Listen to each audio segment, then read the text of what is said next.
नमस्कार दोस्तों, मैं राघवेंद्र सिंह आज अपने शो वाइब विद रघु में एक ऐसे शख्स के साथ बातचीत करने वाला हूं जिन्हें किसी परिचय की जरूरत नहीं है। यूपी के तेज तर्रार IAS officer Prem Prakash Meena sir हमारे साथ हैं, जिन्होंने अपनी स्टार्टिंग से जो जर्नी रही है, चाहे वो उनकी आईआईटी मुंबई की लाइफ हो, उसके बाद कॉर्पोरेट लाइफ हो, मोर देन 20 कंट्रीज में सर रहे 10 ईयर्स के टेन्योर में, और जिन कंपनीज के साथ काम किया।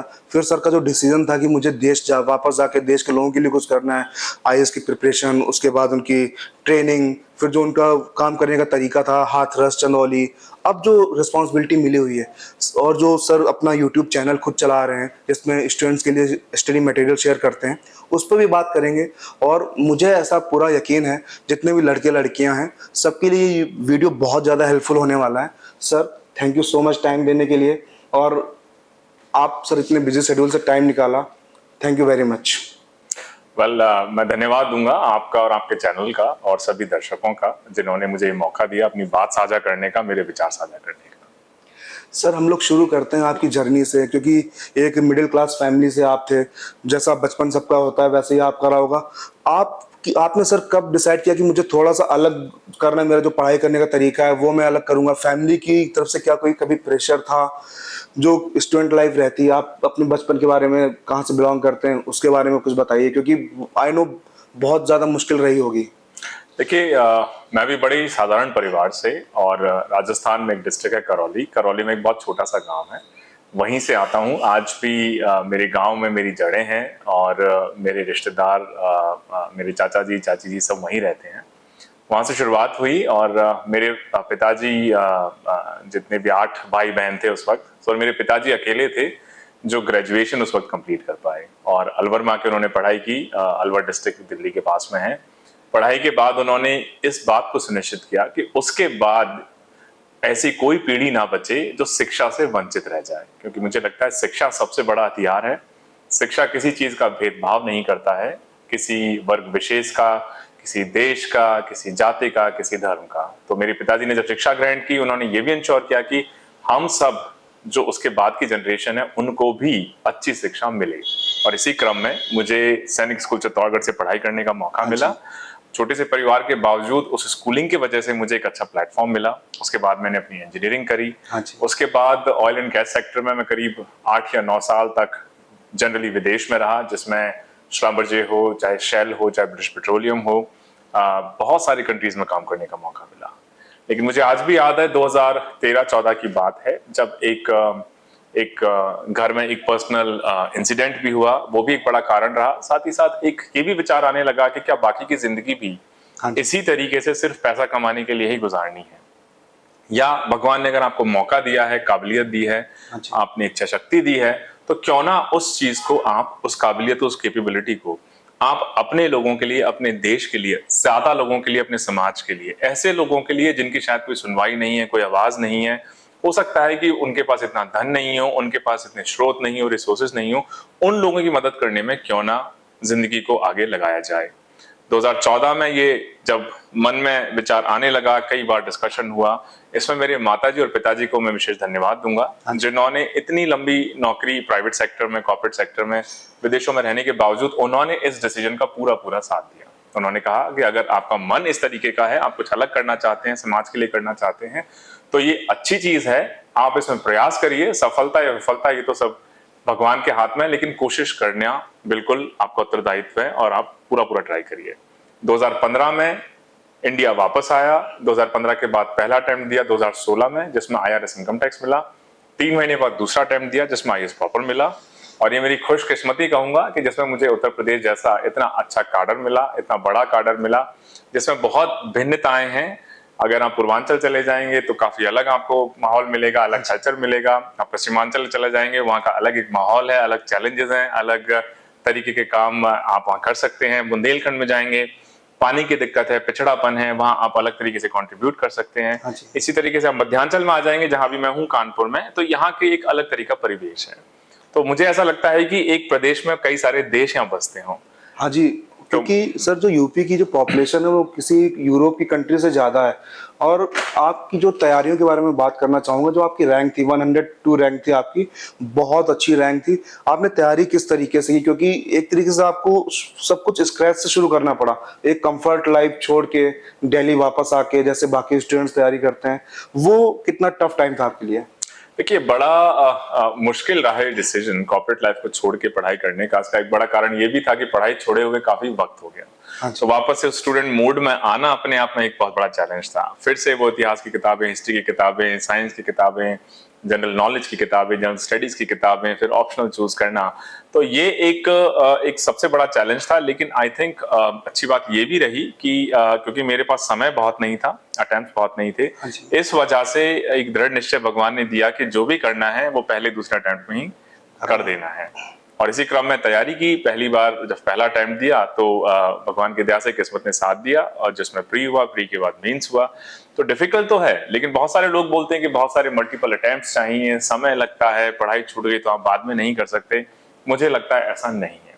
अगर आपकी इच्छा शक्ति दृढ़ है, अगर आप क्लियर माइंडेड है, अगर आप पैशनेट हैं, आप जो भी चीज करना चाहें, चाहे आप यूपीएससी की तैयारी करें, आप आईएएस की नौकरी करें, आप एक अच्छे डॉक्टर हैं, शिक्षक हैं, आप कुछ भी करें, अगर आप पूरे मन से उसको करेंगे तो सफलता निश्चित ही आपको मिलेगी उसमें। क्योंकि सर अभी जो ट्रेंड है, लोग बाहर के कंट्रीज में जाते हैं, सिटीजनशिप छोड़ रहे हैं इंडिया की, एक डेटा भी पब्लिश हुआ था। आपने जो काम किया था वो एक तरीके से रेयर ऑफ रेयर था। आपने अपना कंफर्ट, सारी चीजें, बहुत हाई फाई पैकेज था, वो सब छोड़ के वापस आए और सक्सेस मिली। कहीं ना कहीं ये एक इनर आपकी सेल्फ आवाज थी, भगवान भी वही यही चाहते थे, इसलिए आपको रास्ता दिखाया, फैमिली ने सपोर्ट करा। तो सर आपका जो कॉर्पोरेट लाइफ थी आईआईटी मुंबई के बाद, उसके बारे में कुछ बताइए। जो 10 साल का आपका पीरियड था, आपने इतनी बड़ी बड़ी कंपनीज, ब्रिटिश पेट्रोलियम, शेल, इनके साथ काम किया, 20 से ज्यादा कंट्रीज में आपने रहे, कैसा एक्सपीरियंस था वहाँ का कल्चर? काफी कुछ सीखा होगा आपने वहाँ पे। देखिए, बड़ा बड़ा अच्छा अनुभव रहा। जैसे आईएएस में आप बहुत सारे डिस्ट्रिक्ट्स में अलग अलग चीजों को आप एक्सपीरियंस करते हैं। कॉर्पोरेट में भी बड़ा अच्छा मौका मिला डिफरेंट डिफरेंट कंट्रीज को ट्रैवल करने का, वहाँ के कल्चर को समझने का। और चूंकि मैं ऑयल एंड गैस सेक्टर में था, तो अपने आप में ड्रिलिंग का जो जॉब था, जिसमें आप जाते हैं समुद्र के बीच में ड्रिल शिप ले जाके या ड्रिलिंग रिग ले जाके, और आप फिर उसमें तेल का कुआं खोदते हैं 10 किलोमीटर 12 किलोमीटर समुद्र के अंदर। वो अपने आप में, मुझे लगता है कि टेक्नोलॉजी के मामले में हो, डिफिकल्टी लेवल के मामले में हो, अपने आप में एक बहुत बड़ा चैलेंज था। और शायद उसी ने इस तरह का एटीट्यूड बना दिया कि कोई अगर प्रॉब्लम है, चैलेंज है, तो अगर आप उसमें लग जाएंगे तो उसका सोल्यूशन भी होगा ही होगा। बहुत उसने मदद करी। और मुझे लग रहा है चाहे मैक्सिको हो, चाहे मलेशिया हो, चाहे लंदन हो, यूएस हो, ब्राजील हो, नाइजीरिया हो, रशिया हो, अजरबैजान हो, बहुत सारी कंट्रीज ट्रैवल करने का मौका मिला। हाँ जी। और उसने मुझे ये भी हिम्मत दी कि जिस तरीके से हमारा देश आगे बढ़ रहा है, जो उसका पोटेंशियल है, अगर हम सभी लोग उसमें कंट्रीब्यूट करें, और अगर आप लेटेस्ट रिपोर्ट्स भी देखेंगे तो 2047 तक जब हम अपने पूरे 100 साल पूर्ण करेंगे आजादी हाँ के, जी, हाँ जी। हमारा देश दुनिया की दूसरी या तीसरी सबसे बड़ी अर्थव्यवस्था होगा। बहुत फक्र की बात होने जा रही है। और सर इसलिए संभव भी इस तरीके से ही हो पाएगा कि आप जैसे काबिल ऑफिसर देश को मिले हुए हैं, और ये यूपी के लिए भी एक गौरव की बात है। मैं बैंगलोर में था जब मुझे पता चला आपका ट्रांसफर अब कानपुर में हो गया, मैं बहुत एक्साइटेड था। मैं सर से मिलने जा रहा हूँ, पॉडकास्ट का कोई भी प्लान नहीं था, बट मैंने डिसाइड किया था सर से मुलाकात करनी है, क्योंकि आपका जो काम करने का तरीका था वो एक बहुत सिंपल अप्रोच है कि कितने ज़्यादा से ज़्यादा लोगों को मैं हेल्प कर सकता हूँ। क्योंकि गांव के तबके से जो लोग आते हैं उनके लिए शहर जाना, दफ्तर में वेट करना बहुत मुश्किल रहता है। आपका जो फर्स्ट इनिशिएटिव था, आपने ट्रेनिंग की थी जो बस्ती में की थी, फिर आप जब हाथरस गए, चंदौली गए, आपका जो मेन जो था सर, न्याय आपकेदार इनिशिएटिव जो था, बाकी सारी टीम्स आपके साथ रहती थी, आप खुद लोगों के गांव-गांव जाके जो 20-30 साल पुराने डिस्प्यूट्स होते थे, जिसमें लोगों की जान भी चली जाती थी, उनको 20-30 मिनट के अंदर सॉल्व करवा के लोग इतने खुश हो रखे थे, कहीं ना कहीं अभी तो वो मिस कर रहे होंगे। उसके बारे में सर कुछ बताइए। देखिए, बड़ा अच्छा मौका है जो नौकरी है आईएएस की, है इसके अलावा कोई भी नौकरी हो, हाँ जी। उसमें जो आपका उत्तरदायित्व है उसके माध्यम से आपके पास एक बड़ा चैलेंज भी है, लेकिन साथ ही साथ एक बहुत बड़ा अवसर भी है कि ऐसे इश्यूज को आप रिजॉल्व कर सकते हैं, उनका समाधान निकाल सकते हैं, जो हो सकता है लोगों को 10 साल से, 20 साल से, 30 साल से बिल्कुल परेशान कर रहा हो। हाँ जी। तो पहली मेरी पोस्टिंग हुई बस्ती, और बस्ती में जब पोस्टिंग हुई हरैया तहसील, जो कि प्रदेश की नहीं पूरे देश की सबसे बड़ी तहसील है, लगभग 1550 गांव हैं, बहुत बड़ी तहसील है। हाँ जी। उसमें मैंने ये देखा कि करीब 300 से ज्यादा पटवारी तहसील में हैं और 3 तहसीलदार हैं, 400 साढ़े 400 वकील हैं। रात हो या दिन हो, वहां लोगों की आवाजाही कभी खत्म ही नहीं होती। लोग इतना परेशान हैं, कोर्ट नहीं चल रहे हैं, उनके समाधान नहीं हो रहे हैं, और जब समाधान इंस्टीट्यूशनल तरीके से नहीं होते, लोग परेशान हो जाते हैं, तब वो फिर कानून व्यवस्था को अपने हाथ में लेना शुरू करते हैं। हाँ जी। तो जब मैं शुरू में गया तो मैंने ये देखा कि वहां पे मर्डर, मारपीट, ये बड़ा कॉमन सी आम बात थी। तो समझने की मैंने कोशिश की शुरू के 15 दिन 20 दिन की एक्चुअली इसका रीजन क्या है कि इतनी ज्यादा यहाँ पे लॉ एंड ऑर्डर का प्रॉब्लम है। हाँ जी। बात समझ में आई कि ज्यादातर जो विवाद हैं वो जमीनी विवादों से संबंधित हैं। कहीं ना कहीं उनकी जो जड़ है वो जमीनी विवाद हैं। हाँ जी। किसी के बंटवारे का विवाद है, किसी ने किसी का खेत जोत लिया, किसी ने अवैध कब्जा कर लिया, किसी ने किसी की मेड़ तोड़ ली। तो ये बात समझ में आने लगी कि अगर आप रेवेन्यू की मशीनरी को प्राइम कर देंगे और उनको वहां बुलाने के बजाय आपका सिस्टम अगर लोगों तक पहुंच जाएगा, तो लोग इतने सभ्य हैं किसी भी समाज के कि वो बिना किसी लड़ाई मारपीट के आपके समाधान का इंतजार करने के लिए तैयार है। वो कहेंगे कि अगर आपका कोर्ट चलेगा, एसडीएम का कोर्ट चलेगा, तहसीलदार का कोर्ट चलेगा, नायब तहसीलदार का कोर्ट चलेगा, या फिर आपका लेखपाल पटवारी गांव में आकर मौके पे नाप देगा, समाधान करवा देगा, बता देगा किसकी जमीन किसकी है, किसका अवैध कब्जा है, किसका क्या मामला है, तो उनको लड़ने भिड़ने में, कानून व्यवस्था को अपने हाथ में लेने में कोई भी इंटरेस्ट नहीं है। हाँ जी। और इसी के तहत उस वक्त मेरे डीएम साहब रहे, कलेक्टर साहब आशुतोष निरंजन जी, उनको मैं बहुत बहुत धन्यवाद दूंगा, और मेरे एसपी साहब रहे हेमराज सर जो भी एसएसपी मुरादाबाद है, उनको मैं बहुत धन्यवाद दूंगा, और मेरे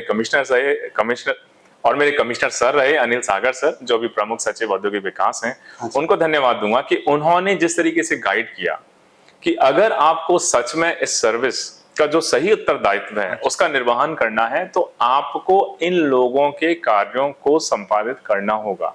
ऐसे लोगों की सुनवाई करनी होगी जिनकी कोई आवाज शायद ना हो, या उनकी आवाज को कोई सुनने के लिए तैयार नहीं है। जो रिसोर्सफुल लोग हैं, जिनके पास पैसा है, जिनके पास रिसोर्सेज हैं, अप्रोच है, वो तो अपना काम कहीं ना कहीं से करवा ही लेंगे। हाँ जी। हाँ। अगर आपने उनका काम कर दिया तो क्या किया आपने? अगर उस व्यक्ति का काम किया जो लगातार चक्कर काट रहा है, और वहां मैंने ऐसे ऐसे केस देखे कि जो हमारा श्रमिक वर्ग है, हमारा किसान वर्ग है, जो दिन में 300 साढ़े 300 400 रुपए कमाता है, उसको पता होता है कि आज मेरी कोर्ट में तारीख लगने वाली है एसडीएम की, और मैंने अपने कोर्ट में देखा कि करीब 13,000 कोर्ट केसेस पेंडिंग है, और पिछले 4 साल में सिर्फ 14 दिन कोर्ट चला है।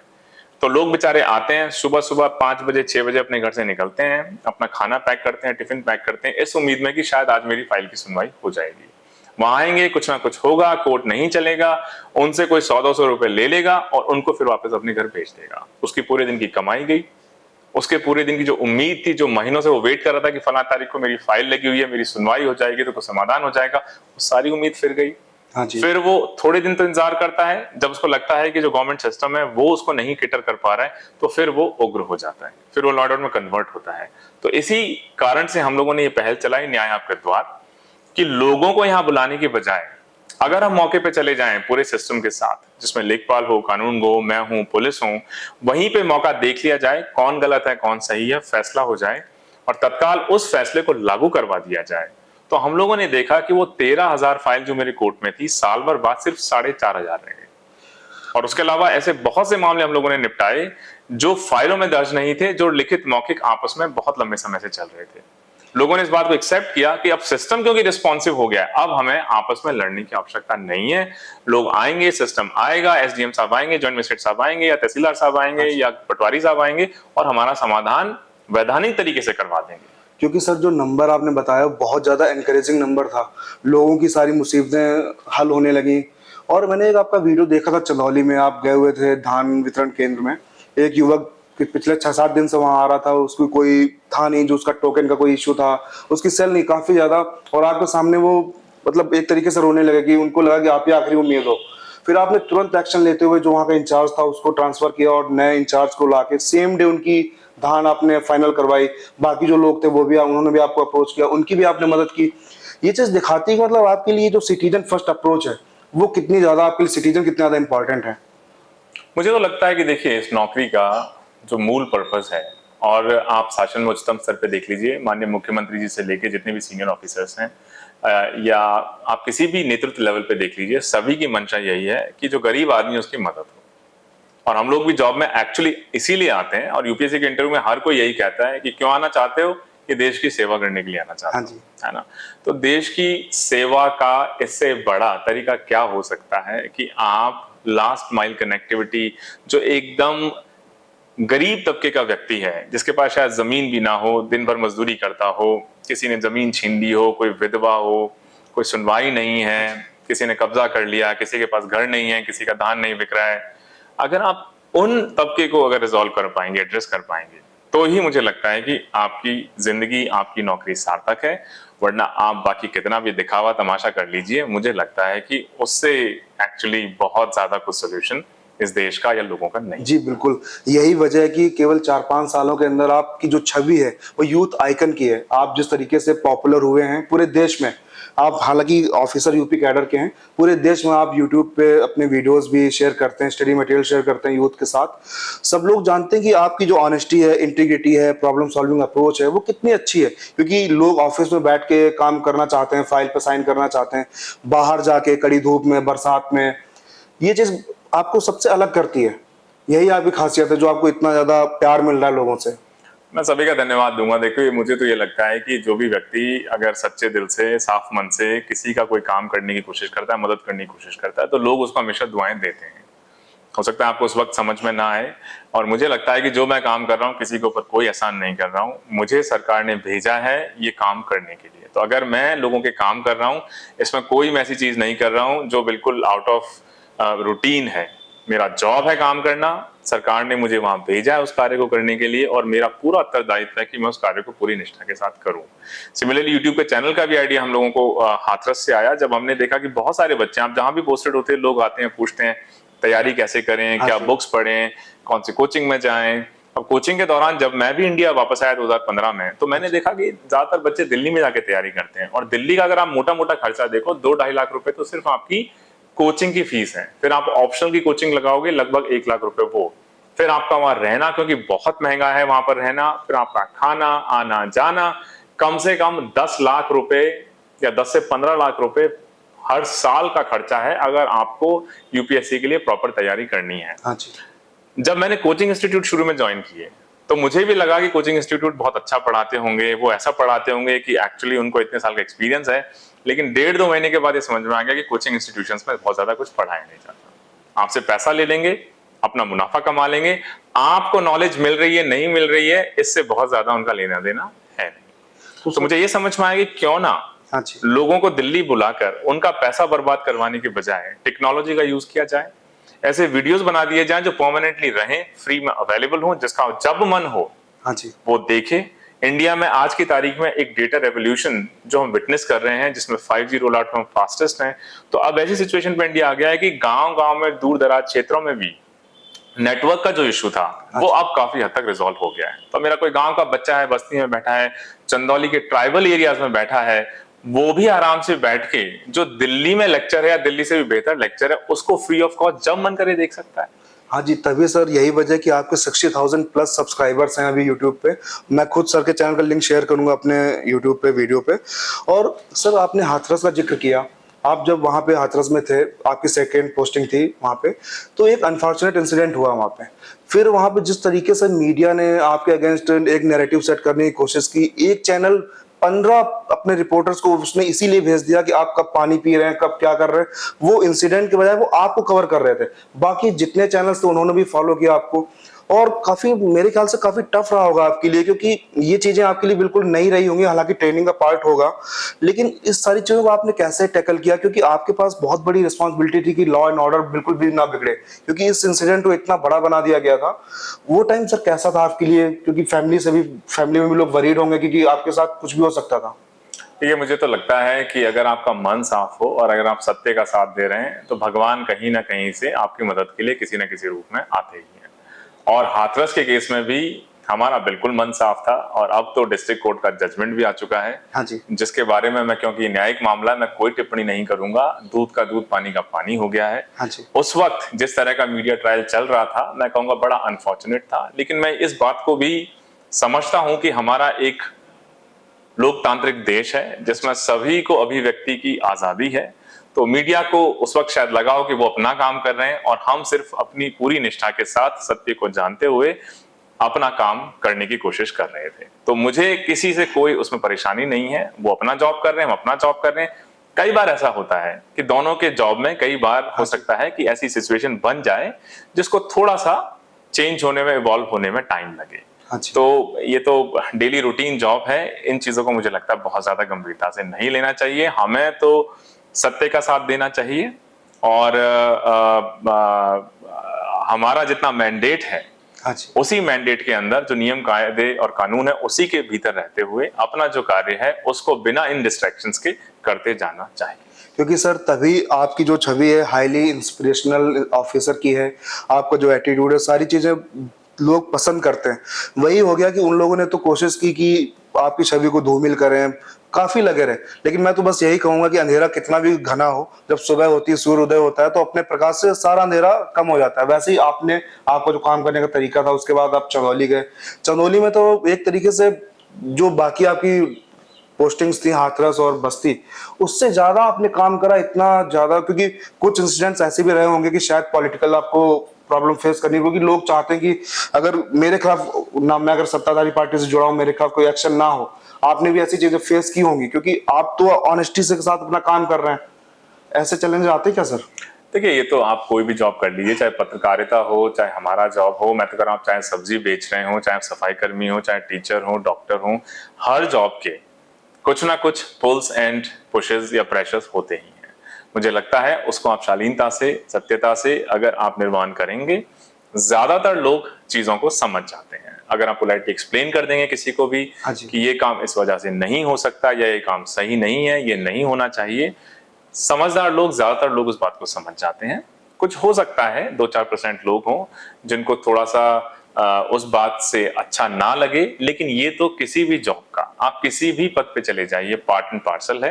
आपको बहुत ज्यादा, मुझे लगता है, इन चीजों को बहुत दिल से नहीं लगाना चाहिए। मैं तो यही कहूंगा, जब आपको पता है, आपकी गिरेबान साफ है कि ये सही काम है, सत्य है, आपने बहुत पोलाइटली, रिस्पेक्टफुली जब लोगों को उस बात को समझा दिया है, फिर जो गलत काम करने की कोशिश करते हैं, कोई कानून व्यवस्था बिगाड़ने की कोशिश करे, कोई अवैध कब्जा करने की कोशिश करे, तो उनके लिए, उनसे निपटने के लिए सरकार के कानून है। आप कानून के तहत कार्रवाई करिए और फिर उस पर आप डटे रहिए। मुझे लगता है अंत में जीत आपकी ही होगी। अभी सर जो आपकी रिस्पॉन्सिबिलिटी है, आप एडिशनल सीईओ यूपीएसआईडीए, जो यूपी सरकार के बहुत ही प्रेस्टिजियस प्रोजेक्ट्स हैं, like Trans Ganga city, perfume park, और गाजियाबाद में जो क्लस्टर चल रहा है, वाराणसी में काम चल रहा है, उसकी सारी रिस्पॉन्सिबिलिटी आपको मिली हुई है। ये आप कैसे देखते हैं कि अभी तक एक पर्टिकुलर सिटी आपके उसमें रहती थी, आज पूरा उत्तर प्रदेश, जिसकी जो पॉपुलेशन है कई कंट्रीज से ज्यादा है, वो बहुत, यूपी गवर्नमेंट ने बहुत बड़ा भरोसा दिखाया है आपके ऊपर, इतनी बड़ी रिस्पांसिबिलिटी, क्योंकि इतने कम टाइम के में इतना बड़ा रिस्पांसिबिलिटी मिलना बहुत बड़ी बात है। इसको आप कैसे चैलेंज के तरीके से ले रहे हैं, या फिर कैसे, कितना मुश्किल है, या फिर?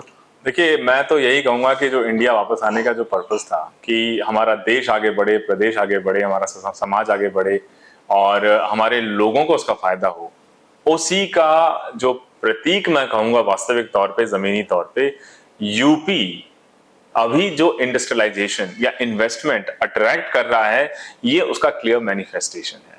अब आप सोच के देखिए, जो ग्लोबल इन्वेस्टर समिट यूपी ने करवाई फरवरी 2023 में, हाँ जी। उसमें रिकॉर्ड तोड़ लगभग 35 लाख करोड़ के एमओयूज सिर्फ यूपी के लिए साइन हुए हैं। मतलब देश के निवेशक हों चाहे विदेशी निवेशक हों, सभी की रुचि अब यूपी में आने की है। और उसका कारण है कि माननीय मुख्यमंत्री जी के नेतृत्व में जो लॉ एंड ऑर्डर इंप्रूवमेंट हमने देखा है, इसके अलावा जो हमने 25 से भी ज्यादा पॉलिसीज को सिंप्लीफाई किया है, एक अच्छा इन्वेस्टमेंट माहौल बनाया है, लास्ट माइल कनेक्टिविटी दी है, इंफ्रास्ट्रक्चर बढ़ा है, एक्सप्रेसवेज बढ़ाए हैं, तो चाहे वो कोई भी सेक्टर हो, चाहे वो लॉजिस्टिक्स और वेयर हाउसिंग का सेक्टर हो, चाहे वो मैन्युफैक्चरिंग का सेक्टर हो, डेटा सेंटर्स हो, सर्विस सेंटर हो या सर्विस सेक्टर हो, इन सभी में यूपी में बहुत रुचि बढ़ी है इन्वेस्टमेंट को लेकर।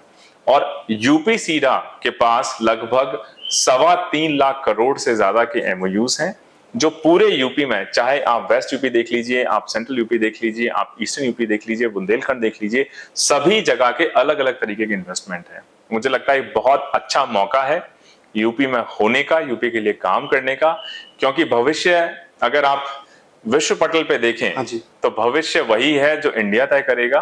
देश में भी अगर आप देख लें तो जो यूपी में होगा, कहीं ना कहीं वही पूरे देश रिफ्लेक्ट होगा पूरे देश में। इससे हमारी इनकम बढ़ेगी, इंडस्ट्रियलाइजेशन आएगी, आमदनी बढ़ेगी, लोगों की लाइफस्टाइल स्टैंडर्ड ऑफ लिविंग बढ़ेगा। और सर ये जो आपने नंबर बताया, इससे जो जॉब अपॉर्चुनिटीज बनेंगी यूपी के यूथ के लिए, हम अज्यूम कर सकते हैं कितनी ज़्यादा बनेंगी, क्योंकि जो एक्सप्रेस वेज का नेटवर्क है पूरे इंडिया में सबसे अच्छा नेटवर्क अब यूपी में है। Yes. आप दिल्ली से किसी भी यूपी के सिटी में जा सकते हैं मैक्सिमम 7 to 8 आवर्स में। जो चीज़ें सर, कुछ चीज़ें ऐसी जो कभी लोग इमेजिन नहीं कर सकते थे, जैसे कानपुर का मेट्रो है, मैंने तो कभी नहीं इमेजिन किया था कि कानपुर में मेट्रो चलेगा और इतना अच्छा चलेगा। जो अभी अपना कानपुर से अलीगढ़ हाईवे बना हुआ है, अभी इनॉग्रेट नहीं हुआ है, मगर बियॉन्ड इमेजिनेशन है, क्योंकि हम लोगों की पूरी लाइफ बीत गई एक जीटी रोड में, जो नॉर्मल सा जीटी रोड था। अब जो इंफ्रास्ट्रक्चर डेवलप हो रहा है, ये पहले की सरकारों में भी हो सकता था, मतलब अभी क्यों हो रहा है? ये दिखाता है कि गवर्नमेंट कितनी ज्यादा। देखिए, ये तो मैं तो कहूंगा कि सभी सरकारों का अपना अपना योगदान है, और हर गवर्नमेंट अपने हिसाब से, उसके पास जो रिसोर्सेज है उसके हिसाब से, उसकी जो प्रायोरिटी है उसके हिसाब से काम करती है। और हमें तो हर पार्ट को उसी विनम्रता से लेना चाहिए कि एक कदम आगे बढ़े, दूसरे ने दूसरे उस कदम को और आगे बढ़ाया, तीसरे ने उस कदम को और आगे बढ़ाया, ऐसे ही हमारा प्रदेश बढ़ेगा, ऐसे ही हमारा देश बढ़ रहा है। और सर, जब आप जैसे काबिल ऑफिसर यूपी को समर्पित हैं, तो मैं ऑब्वियसली एक्सपेक्ट कर सकता हूं कि चीज़ें बहुत अच्छी होंगी। आपकी जो टीम है वो भी आपके से सीख के अच्छा काम करेगी। मैं आपसे लास्ट में सर ये जानना चाहूँगा कि आप जो यूथ हैं, जो लड़के लड़कियां यूपीएससी एस्पिरेंट्स हैं, दिल्ली में रह रहे हैं, कोचिंग कर रहे हैं, उनके लिए छोटा सा एक स्ट्रेटजी कि आप उनको कुछ बताना चाहें कि कैसे वो कम टाइम में अच्छे से प्रिपरेशन कर सकते हैं, क्योंकि ये वीडियो जब वो देखेंगे तो उन्हें आई एम श्योर बहुत ज्यादा हेल्प मिलने वाली है। देखिए, वैसे तो डिटेल स्ट्रैटेजी आपको यूट्यूब पे मिल जाएंगे, मेरे चैनल पे मिल जाएंगे, लेकिन अगर 2-3 मोटी मोटी बातें मुझे तैयारी के बारे में बताना हो, तो सबसे पहले तो आप क्लियर माइंडेड हो जाइए कि मुझे ये करना है। आप ये मत देख लीजिए कि वर्मा जी के बेटे को 5 साल लगे, वर्मा जी या शर्मा जी की बेटी को 10 साल लगे, उसका नहीं हो पा रहा है। आप उस सबको भूल जाइए, आप सोचिए मुझे करना है तो करना है। पहली बात तो आपका दृढ़ संकल्प होना चाहिए। दूसरी बात, बहुत सारे लोगों को मैंने देखा है, कैंडिडेट्स को देखा है, एस्पिरेंट्स को देखा है, मैं लगातार ये बात कहता हूं कि जब तैयारी में आप घुसते हैं तो आप विचलित हो जाते हैं, आप डिस्ट्रैक्ट हो जाते हैं। ये भी सोर्स पढ़ लूं, ये भी सोर्स पढ़ लूं, ये नई किताब आ गई, ये नई मैगजीन आ गई, ये नई बुकलेट आ गई, और साल दर साल सिर्फ आप वो सोर्सेज को इकट्ठा करने में जितनी आपकी एनर्जी और डिस्ट्रैक्शन आप निकालते हैं, वो एक बहुत बड़ा इश्यू है, जिसकी वजह से आप शायद तैयारी उतना इफेक्टिवली नहीं कर पाते। आप शुरू के महीने 1.5 महीने में अपने रिसोर्सेज को सबसे पहले चॉक आउट करिए कि ये मेरी 10 किताबें हैं, इस सब्जेक्ट की ये किताब है, ज्यादा से ज्यादा 2 बुक्स, एक प्राइमरी बुक ले लीजिए। आप समझ लीजिए मेरी प्राइमरी बुक के 5 या 7 रिविजन्स हो गए हों, मतलब मुझे अच्छे से याद हो गई हो, तब मैं एक सेकेंडरी सोर्स के बारे में विचार करूंगा। लेकिन मैं सोचूं कि एक सब्जेक्ट के मैं 4 सोर्सेज पढ़ लूं, आप बिल्कुल, it's a recipe for disaster. एक बुक को 10 बार पढ़िए, 10 बुकों को एक बार पढ़ने के बजाय, ताकि वो कॉन्सेप्ट आपके माइंड में बिल्कुल छप जाए, इंप्रिंट हो जाए। तीसरी चीज, डिसिप्लिन बहुत जरूरी है और परसिवरेंस बहुत जरूरी है। यूपीएससी की तैयारी खासतौर में ये नहीं चलेगा कि आज मेरा पढ़ने का मन नहीं है, आज मेरा घूमने का मन है, आज मेरा पिकनिक मनाने का मन है, आज मेरा शादी में जाने का मन है। यूपीएससी में आपको चाहे सिलेक्शन होने के बाद कोई कितना भी ज्ञान दे, सत्य यही है कि आपको 12 से 14 घंटे हर रोज बिना रुके, सैटरडे संडे छुट्टी त्योहार, हर दिन पढ़ना ही पड़ेगा। अगर कोई कहता है सिलेक्शन के बाद कि मैं तो 4 घंटे पढ़ता था और 2 महीने में सिलेक्शन हो गया, मेरे हिसाब से पूरी तरह झूठ बोल रहे हैं। हाँ जी, है ना, मैं आपको इस तरह का झांसा नहीं दूंगा। आपको 12 से 14 घंटे पर डे पढ़ना पड़ेगा। अरेंज करिए अपने दिन को, 2 या 3 सब्जेक्ट्स को आप एक साथ उठाइए कि मैं सुबह ये सब्जेक्ट पढ़ूंगा, ऑप्शनल पढ़ सकते हैं, दिन में एक और सब्जेक्ट पढ़ूंगा, फिर न्यूज़पेपर पढ़ूंगा, शाम को एक सब्जेक्ट और पढ़ूंगा, और सोते वक्त मैं शाम को करंट अफेयर्स की बुकलेट की 1-2 टॉपिक्स रिवाइज कर लूंगा। इनको आप साइकिल में चलाते रहिए। हाँ जी, तो ऐसा नहीं होगा कि कोई सब्जेक्ट आप एकदम से भूल गए, ड्रॉप हो गया, छूट गया। वरना लास्ट में क्या होता है कि अगर आप एक सब्जेक्ट को पढ़ेंगे 15 दिन, 20 दिन, महीने भर बाद, उसको आप साइड में रख देंगे, फिर दूसरा सब्जेक्ट उड़ाएंगे, फिर उसको आप साइड में रख देंगे, तो 2 महीने पहले जो सब्जेक्ट पढ़ा होगा उसको आप भूल चुके होंगे। तो ऐसे बहुत सारे लोग करते हैं। मुझे लगता है ये गलत स्ट्रैटेजी है। आप एक-एक, दो-दो चैप्टर का आप रोटेशन बनाइए, टेस्ट सीरीज आप दीजिए, सेल्फ प्रैक्टिस आप करिए, उसको आप इवैल्यूएट करवाइए, और फालतू के distraction, social media, Instagram, reels, ये सब वो सब को आप साल, 2 साल, 3 साल के लिए, जब तक आप सीरियसली प्रिपेयर करना चाह रहे हैं, त्याग दीजिए, तभी हो पाएगा। क्योंकि बहुत सारे लोग अपीयर होते हैं, प्रिपेयर करते हैं, कंपटीशन काफी टफ है, इसमें कोई दो राय नहीं। और सर आपका जो अभी फैमिली है, क्योंकि आपका जो रिस्पॉन्सिबिलिटी बहुत जिम्मेदारी वाला काम है, फैमिली को टाइम देना कितना मुश्किल रहता है, क्योंकि आप ट्रैवल भी करते हैं, सारे सिटीज़ में जाते हैं, ऑफिस भी आना होता है। अभी भी मतलब मुझे तो ऐसा लग रहा है कि फैमिली को टाइम देना बहुत मुश्किल रहता होगा आपके लिए। देखिए चैलेंज है डेफिनेटली, लेकिन आई थिंक एक सेटिस्फैक्शन भी है, पर्टिकुलरली इस जॉब में और भी ज़्यादा, क्योंकि पूरे प्रदेश में आप के इंडस्ट्रियल एरियाज फैले हुए हैं कि आप हर डिस्ट्रिक्ट में कुछ ना कुछ कंट्रीब्यूट कर सकते हैं। तो एक पर्सनल लाइफ पे थोड़ा सा डिफिकल्टीज भी होती हैं, लेकिन कहीं ना कहीं मम्मी पापा हों, फैमिलीज हों, वो कहीं ना कहीं समझते भी हैं कि जॉब इस तरह का है कि जिसकी डिमांड्स डिफरेंट हैं, और उसके साथ कहीं ना कहीं आप एडजस्ट करने की कोशिश करते हैं कि आपकी पर्सनल लाइफ में भी एक बैलेंस बना रहे, क्योंकि दोनों चीज़ें ज़रूरी है। लेकिन ये कई बार ऐसा होता है कि आपका सेटिस्फैक्शन जॉब में ज़्यादा है, पर्सनल लाइफ में हो सकता है थोड़ा सा टाइम कम दे पाएँ। कई बार ऐसा होता है कि प्रोफेशनल लाइफ में शायद आप उतना सेटिस्फाइड ना हो, लेकिन पर्सनल लाइफ में आप बहुत अच्छा करें। तो ये तो हमेशा एक फाइन बैलेंस है जो चलता ही रहता है, चाहे मेरी लाइफ हो चाहे किसी और की। और सर जैसे आपने 10 इयर्स कॉर्पोरेट लाइफ में अपना जॉब किया, उसके बाद से डिसीजन लिया कि अब मैं जो इंडिया वापस जाना है, वैसे ही अब आप आराम से अपनी जॉब को बहुत ही अच्छे तरीके से कर रहे हैं एज एन IAS ऑफिसर। और आगे चल के मुझे ऐसा लग रहा है कि जो आपकी अप्रोच है कि बहुत सारे स्टूडेंट्स की हेल्प करना, आप स्टडी मटेरियल्स इतने बिजी शेड्यूल के बाद भी आप बना के वीडियो शेयर करते हैं, आगे चल के 10 साल बाद, 15 साल बाद, 20 साल बाद, हालांकि मैं ज़्यादा लंबा टाइम बोल रहा हूँ, हम सर को एक एजुकेशनिस्ट के रूप में भी देख सकते हैं। देखिए मैं इस बारे में तो अभी बहुत ज़्यादा मैंने सोचा नहीं। अभी जो मैं करता हूँ सिर्फ इसलिए फ्रीलांसिंग के तौर पे कि बच्चों को इसमें फ़ायदा हो, और ये मेरा इनिशिएटिव मैं कोशिश करूँगा कि लगातार चले। अगर इसमें और कोई लोग जुड़ना चाहते हैं जो निःशुल्क ये सेवा देने के लिए तैयार हैं, देना चाहते हैं, उन सभी का स्वागत है, वेलकम है। और फिर वक्त ही बताएगा कि ज़िंदगी और बाकी सब चीज़ें कैसे इन्वॉल्व होती हैं, लेकिन जो भी भगवान देता जाए या लेता जाए, हाँ जी, उसको आप विनम्रता के साथ शहर स्वीकार करें, उसको एक्सेप्ट करें और जीवन में आगे बढ़ें। मैं तो सर यही प्रे करता हूँ कि आपको जो सक्सेस है वो बहुत ज़्यादा सक्सेस मिले, जो अभी तक मिली उससे कई गुना ज़्यादा, क्योंकि आपका जो काम करने का तरीका वो सबसे अलग है। बहुत मुझे अच्छा लगा आपसे बात करके, और मैं अपने जितने फ्रेंड्स, सपोर्टर्स, ऑडियंस उनसे भी कहना चाहूँगा कि सर के चैनल को सब्सक्राइब कीजिए, मैं लिंक शेयर कर दूंगा, और जो मेरा चैनल है उसको भी सब्सक्राइब करके आप एक लोग के साथ जरूर शेयर कीजिए वीडियो, क्योंकि ये बहुत लोगों को हेल्प करने वाला है जो हम लोगों ने डिस्कस किया है। और सर आपने जो टाइम दिया है अपने कीमती समय से निकाल के, उसके लिए बहुत बहुत शुक्रिया। Thank you very much. चलिए, आप सभी को बहुत बहुत धन्यवाद आप के इंटरव्यू के लिए, आपके समय के लिए, आपके प्रश्नों के लिए। और मुझे उम्मीद है कि हो सकता है जो कुछ बातें हमने डिस्कस की, हो सकता है किसी को यूजफुल लगे। हाँ जी। और बाकी कभी ऐसा कोई मौका है जिसमें किसी भी तरीके से हम लोग कंट्रीब्यूट कर पाएं, तो प्लीज कभी भी बताइएगा, हम हमेशा कोशिश करेंगे उसमें available. Thank you so much sir, बहुत अच्छा लगा आपसे मिलके। और मेरे चैनल का नाम वाइब विद रघु है, आप लोग सब्सक्राइब कर सकते हैं। Thank you sir, thanks a lot. Thank you.